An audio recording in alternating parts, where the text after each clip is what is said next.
Psych, been working on the SS. A couple things real quick is I've got a windshield replacement scheduled out. My sun gate has failed, regrettably, so this is going to get replaced on the 17th of this month. Today is the 8th, so here in about 10 or 11 days.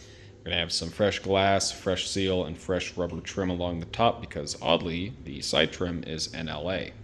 Speaking of peculiar things as well, I had to order in a new old stock trunk badge to replace my billet one that had previously replaced my original flaky one. That one had to, again, come from Saudi Arabia, which was bizarre that nobody in the United States had one in black that they were willing to let go of, but I was thankfully able to scoop that along with some new old stock side scripts, the portion that says Impala SS. My original ones were just a little flaky and beat up and old. It was missing part of the S on one of them and part of the I on different sides. I think this side was missing the I and the other side was missing the very tail of one of the S's. So my buddy's over at It's a Wrap, got those freshly stabbed onto the car, lined up, prepped the surface. I just did the badge when I had a spare 30 minutes. A little 3M rubber wheel action, some clay, and polishing. Little surface prep did her right up. On top of that, this winter, I will be putting some new carpet in the car and probably throwing my last 2 boxes of kill mat since I bought way too much for this thing when I did the inside of the quarters and the filler panel in between the trunk/fuel cell area and the cabin. So I'm just going to throw the last 2 boxes worth of material underneath the carpet. This is the original carpet to the car, and regrettably it has a hole right there, so that needs to be replaced. And I'm probably also going to replace the dog shit head unit and the front A-pillar trim on both sides since they regrettably have some super cheap tweeters in them. So that's something to be done on the inside of this thing this winter. And under the hood, I'm going to be doing some stuff as well. So I obviously did the torque head conversion, still super pleased with that. Car runs on all 8 cylinders, top notch compared to an OptiSpark, and it's a one and done kind of deal. But I had previously, I think, talked about possibly removing this in favor of something that spins.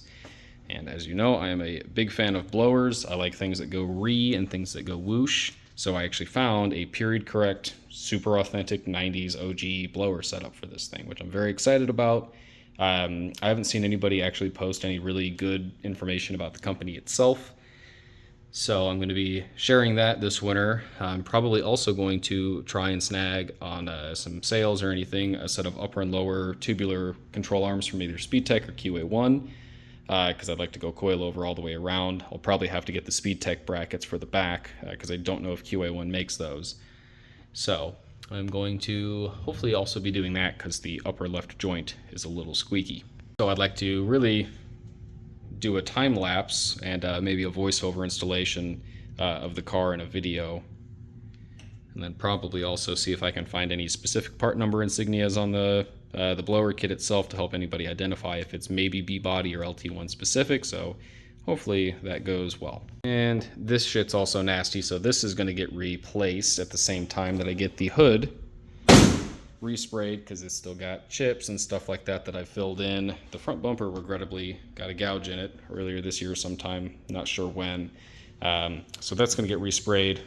Next April is when I have my appointment booked out, along with a extended style fiberglass SS spoiler. So it'll be the same style-ish, it'll just come out slightly farther to fill out the side profile of the car. So it'll kind of almost have a peculiar C shape. Not too much bigger, doesn't jut out, 6 inches further than this, but I think it'll fill out the rear profile of the car a lot. So this thing will most likely end up getting about 400 wheel horsepower this winter, maybe 375. Again, the kit probably will make about 375, 400 wheel, maybe 6 or 7 pounds. I'm going to lower the car a little bit. I'm looking into doing gears. I'd really like to do a 342 and an Eaton True Track in this thing to just do mind-numbing burnouts. And that should be about it for the car, aside from, as you can tell, the car's got that's got about 30 years worth of dents in it. So I'm going to have a local friend of mine, a guy named Trey, come over and do some PDR on the car and pay him in beer and PP touches. And then this thing is just going to probably get a different clutch and flywheel and a different master cylinder, or I'm going to ship that tick that's in the car right now back to them to have it rebuilt and put seals in it because it's got a real slight weep around the actual clevis.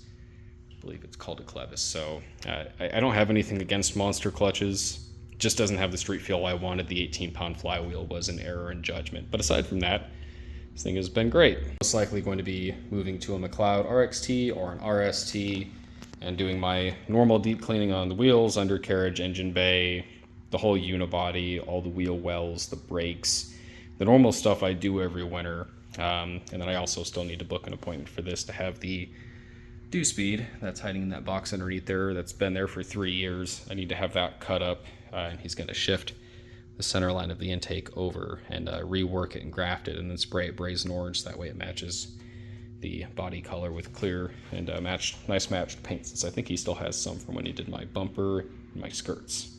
Hopefully I will have a still dog shit quality, but hopefully a somewhat in-depth walkthrough of the blower install, a little history lesson on the company. Again, I paid for it, so the blower should be here pretty shortly. Guy's got to pull the kit off of his car since he locked in a deal that he was looking for his car, since his is a little bit more set up for, actually it's a lot more set up for a blower than this thing is right now, but I still have an intake and a throttle body and a set of cylinder heads. I basically need everything.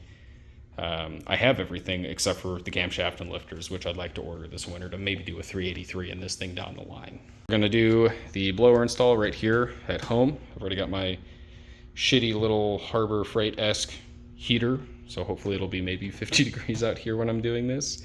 So yeah, hopefully I'll wind up early next year with 2 blower cars.